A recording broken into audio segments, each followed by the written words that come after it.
Mwezi mmoja baada ya machafuko ya baada ya uchaguzi kushuhudiwa nchini Tanzania, shirika la kimataifa la kutetea haki za binadamu Amnesty International sasa limetoa ripoti kamili inayobeba tuhuma nzito dhidi ya vikosi vya usalama vya serikali. Ripoti hiyo inaeleza kwa kina madai ya matumizi ya nguvu haramu, ikiwemo risasi za moto dhidi ya waandamanaji na raia wasiokuwa na silaha, hali iliyosababisha vifo, majeruhi na kutoweka kwa miili ya baadhi ya waliouawa katika machafuko hayo. Kwa mujibu wa Amnesty International, matukio hayo yanadaiwa kutokea kati ya tarehe 29 Oktoba hadi tarehe 3 Novemba mwaka 2025 katika maeneo mbalimbali ya nchi, yakionyesha kile shirika hilo linaeleza kuwa ni ukiukwaji mkubwa wa haki ya kuishi na uhuru wa kukusanyika kwa amani. Katika ripoti yake, Amnesty International inasema vikosi vya usalama vilitumia nguvu zisizo za lazima wala za uwiano, ikiwemo matumizi ya risasi za moto na vitoa machozi kukabiliana na maandamano ya kupinga matokeo ya uchaguzi. Shirika hilo linasema ushahidi unaonyesha kuwa baadhi ya watu waliopigwa risasi hawakuwa wakitoa tisho lolote la haraka kwa maisha ya askari au watu wengine, huku wengine wakiuawa wakiwa wanaendelea na shughuli zao za kawaida.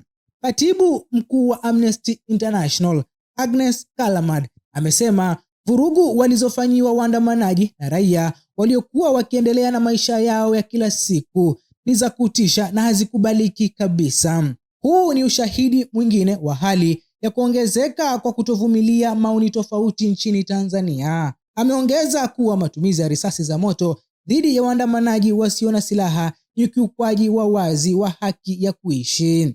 Ripoti inaeleza kuwa operesheni za vikosi vya usalama zilifanyika sambamba na kuzima kwa mtandao wa intaneti nchini kote, hatua iliyozuia upatikanaji wa taarifa, ushahidi wa video na mawasiliano ya waathirika na familia zao. Katika kipindi hicho, watu walikamatwa, kupigwa, kuteswa, kunyimwa huduma za afya na baadhi yao kukamatwa wakiwa bado wanavuja damu kutokana na majeraha ya risasi. Amnesty International ilizungumza na wahudumu wa afya katika hospitali za umma mjini Dar es Salaam, Arusha na Mwanza. Wahudumu hao walisema mamia ya watu waliwasilishwa hospitalini wakiwa na majeraha ya risasi kati ya tarehe 29 hadi 31 Oktoba. Wengine wao walikuwa vijana wa kiume, lakini pia walikuwemo wanawake na watoto. Majeraha yalihusisha kichwa, shingo, kifua, tumbo, miguu, gongo, makalio na sehemu za siri. Mhudumu mmoja wa afya jijini Dar es Salaam alinukuliwa akisema kulingana na ripoti hii, katika zaidi ya miaka 15 ya kufanya kazi, sijawahi kuona hali kama hii. Sijawahi kuona watu wengi kiasi hiki wakipigwa risasi na miili mingi ikirundikwa, huku kunguru wa kila nyama ya maiti. Kwa mujibu wa ripoti, baadhi ya maiti ziliachwa nje ya hifadhi za maiti kutokana na kukosekana kwa nafasi. Kitengo cha uchunguzi wa kidijitali cha Amnesty International kinachojulikana kama Evidence Lab kilithibitisha video 26 na picha 6 zilizochapishwa mitandaoni au kutumwa moja kwa moja kwa shirika hilo. Miongoni mwa ushahidi huo ni video inaonyesha miili isiyopungua 70 ikiwa imerundikwa ndani ya hifadhi ya maiti ya hospitali ya rufaa ya Mwananyamala jijini Dar es Salaam. Picha na video nyingine zinaonyesha miili zaidi ya watu 10 ikiwa nje ya hospitali ya rufaa ya Sekou Toure jijini Mwanza. Mwanamke mmoja, Maria, mwenye umri wa miaka 28, alisimulia kuwa mume wake alipigwa risasi na polisi katika eneo la Magomeni, Dar es Salaam tarehe 29 Oktoba mwaka 2025 na kufariki siku 2 baadaye akiwa hospitalini. Kulingana na ripoti hii, alisema polisi hawakurusha vitoa machozi, walitumia risasi moja kwa moja. Katika tukio lingine, Paulo Kingi mwenye umri wa miaka 46 alilazimika kukimbilia Kenya baada ya kupigwa risasi akiwa nyumbani kwake Goba, Dar es Salaam.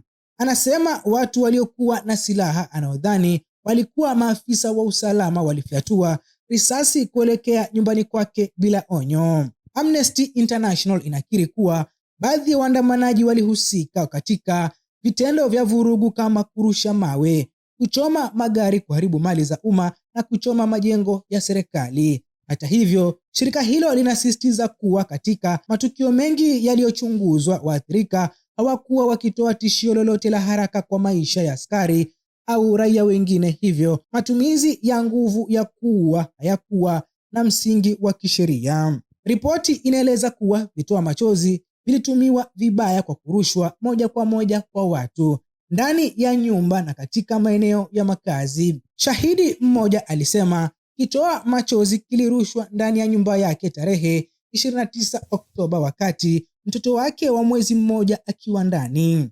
Amnesty International ilithibitisha video 6 zinazoonyesha vitendo vya mateso karibu na shule ya msingi Tabata jijini Dar es Salaam. Video hizo zinaonyesha wanaume wakilazimishwa kujilaza chini, kutambaa au kukaa barabarani huku wakipigwa kwa marungu, makofi, mateke na kuburuzwa na watu waliovaa sare za usalama pamoja na wengine waliovaa kiraia. Ripoti inaeleza kuwa vikosi vya usalama viliingilia huduma za afya kwa majeruhi. Mhudumu mmoja wa afya jijini Dar es Salaam alisema polisi waliamuru wauguzi kuwakabidhi wagonjwa waliokuwa na majeraha ya risasi wakiwa bado wanavuja damu kwa madai ya kuwahoji. Anasema wagonjwa hao walivaa sare au fulana za chama cha upinzani Chadema na hawakuonekana tena. Huko jijini Mwanza, mhudumu mwingine alisema baadhi ya wagonjwa waliokuwa bado wanapumua walipelekwa moja kwa moja kwa chumba cha kuhifadhia maiti, kwa maelezo ya polisi. Amnesty International ilizungumza na familia za watu 8 waliouawa, lakini mili yao haikuwahi kupatikana. Katika eneo la Tunduma, familia ya kijana Stefano China mwenye umri wa miaka 19 ilieleza kuwa polisi walichukua mili yote kutoka mochwari. Familia ya Daudi Done mwenye umri wa miaka 38 jijini Dar es Salaam ilishindwa kupata mwili wake licha ya kutafuta kwa zaidi ya wiki moja. Ndugu mmoja alisema kulingana na ripoti hii, kwa mila zetu, kwa kuwa hatukupata mwili, tulizika nguo zake na picha yake. Tarehe 14 Novemba, Rais wa Tanzania alitangaza kuundwa kwa tume ya kuchunguza mauaji ya waandamanaji. Hata hivyo, wanaharakati wa asasi za kiraia wameeleza wasiwasi kuhusu uhuru na uaminifu wa tume hiyo. Agnes Kalamad amesema kuundwa kwa tume ni hatua ya kwanza tu, akisisitiza kuwa waliotoa amri, waliowezesha na waliotekeleza matumizi haramu ya nguvu lazima wawajibishwe bila kujali vyeo vyao.